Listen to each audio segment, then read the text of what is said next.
Wow, so it is almost Thanksgiving and it is Christmas is around the corner. It's time to get going on some Santa videos. So I had done some videos that applied to the Santa and some other little characters like the witch and um, the vampire and any kind of like little, you know, little humanoid in this kind of basic shape. So you're going to want to, before you get to this video, have done the basic shape. Like we take a needle felted egg, or you can maybe make it a little longer than usual, and felt this neck and the arms. And you see, I didn't even do, the Santa face is kind of less detail because so much of it is covered in beard and hat. So I just put a little skin flesh tone on here and on the hands. I have other skin tones if you can request. So a few others. So anyway, but I just got started on that, and I just want to show you the next. This is one where I think all the other projects we've done the faces first, because the beard comes down and the hair comes down over the Santa suit. We're actually this time going to start with the body and do the face and the whole head and all the hair afterwards. So this video I'm just gonna get started putting, we basically just want to cover this whole thing other than the hands with the red. So you can see there's going to be, we'll do this red, and maybe on this video we'll can get started on a little bit of this. See, there's going to be white cuffs. You could even make these just mittens. You can make red mittens. You don't have to put the skin tone here. But some white cuffs, some white around the bottom of the jacket, and we'll make little pant leg grooves here. And then on a different video we'll do the belt and the shoes. Okay, so right now I'm just going to start covering with the red. And this is pretty basic, so if I can do this really quickly, we can go on to doing some white cuffs. So I'm just going to put some red wool underneath this neck. And you don't really need to worry about right there because, like I said, between the face and the beard, some of it's going to get covered, and you're not really going to see that seam. So I'm just going to lay down some red batting.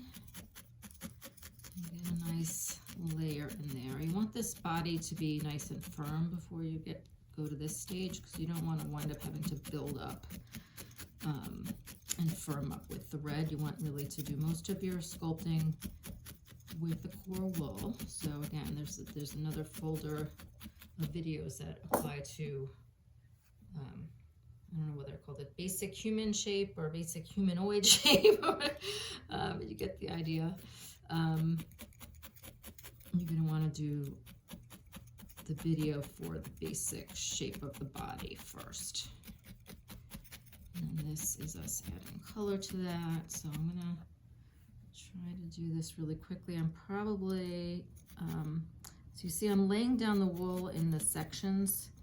And it's not that I can't just cover this whole thing, but I don't want to lose, if what I've done is already sculpted those arms and built them up, I don't want to lose that by covering this up with a bunch of wool and then losing track of where that is and losing some of the definition.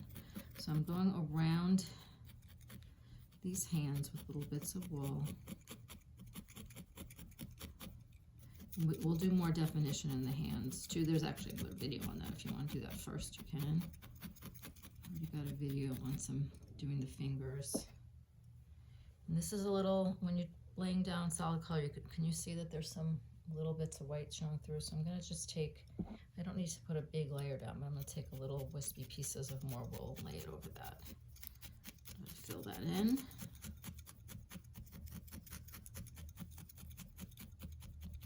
And I'm poking a little hard. I probably, because this is the finished layer, I should maybe I'll switch to my single needle. But I usually use my purple twisted needles. That's what I'm doing here. You're either going to want to use, you can use a finer needle or a twisted needle. This is not, you don't want to use the heavier gauge needles for this, because you will leave little pock marks. Okay, so then I'm actually going to show you how I cover up all of this. So I'm going to now cover up the arm part too. And if this seam was going to be the final one, I would be really careful. See, I just kind of made a sharp edge there. You don't really need to worry about that because we're going to put the bright white fluffy cuff on there. But if you decided you didn't want the white cuff, you'd want to make that sleeve edge nice and crisp. And then, you know, for other little outfits. So, and I'm going to add a little more red there. Whoops.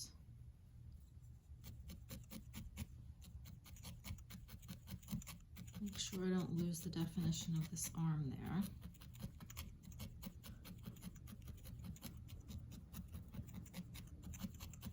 I just want to show you too the if you decide to do a Mrs. Claus, it's still, I don't know why I gave her such big feet. I would probably still do it this way, where you can make it come out more like a dress, but you're still gonna just do this red, and I gave her more white details, and she doesn't have the belt. You can make up your own Mrs. Claus outfit. Let's see, I'll show both of those on the video, so in case you just want to look at that. All right, so I'm gonna do a little more. I might not do, like I said, I want to do the whole thing, but because I want to try to get the cuffs on this video, I might at some point just stop where I am and add the cuffs. And also, you know, I like to save a little time on these videos. I would go over this whole thing. Like you see there's some fuzzy spots. I would go over all of this until it's really, every little speck, every little millimeter is poked in and smooth. So I don't always do that on the videos because you'd be sitting here for hours and hours watching me, but hopefully you can, this got a little linty, but you can see this is really well felted.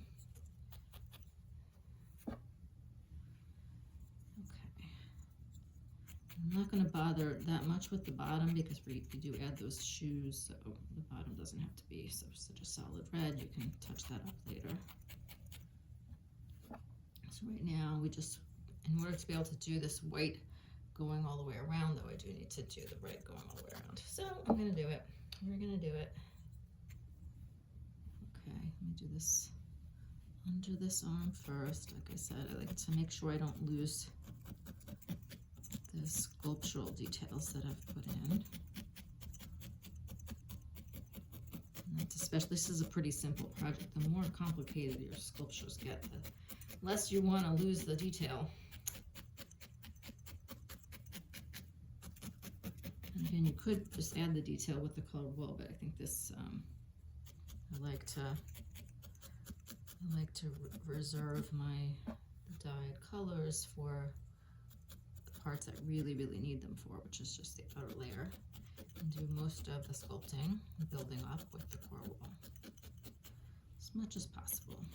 But you can, either way works. If you're doing some combination of those two things, you're good. Okay, so a little more. Whoops, I don't know if you're seeing these little tiny bits of vegetable matter. That VM. You want to pick that out. You want to pick it out with your fingers or some other tool, not with your needle. You can easily snap a needle trying to flick that stuff out of there.